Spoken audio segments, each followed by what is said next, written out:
like Allah Ta'ala is saying, "Laysa kamithlihi shay," is nothing like unto Allah. Or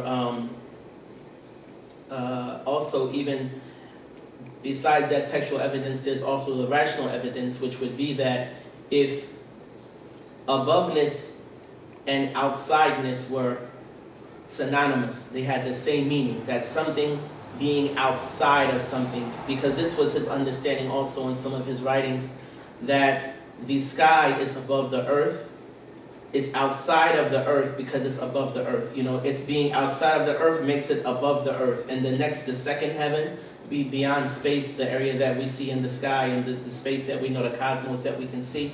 Beyond space, there's the second heaven. The second heaven starts, which that also is above the first heaven, and it's outside of it.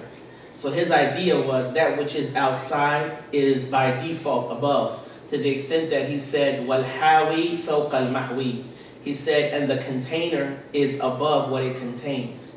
So if something is contained inside of something else, like the egg is above what the bird inside of the shell, or inside of the egg, or such like this. So he gave that example, saying that the hawi, or the container, is above the mahwi, that which is contained inside of the container.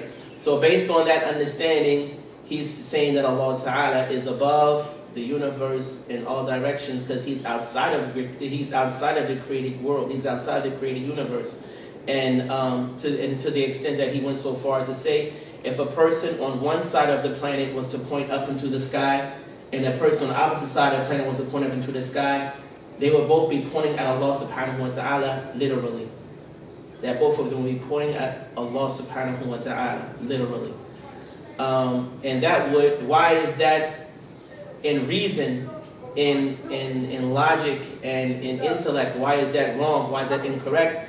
Because if outsideness and aboveness meant the same thing, Allah Ta'ala's being outside of the throne and outside of the universe, the created world, and being above that, would necessitate that Allah Ta'ala is not over the throne, but he's also around the throne and under the carriers of the throne too.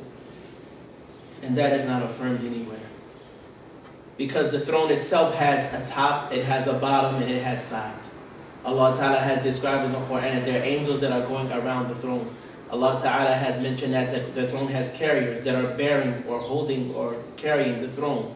So then if to be outside of all of that was to be above it, then Allah Ta'ala would also be under their feet and around them and everything, just outside of them from all sides. And that is incorrect. That is incorrect.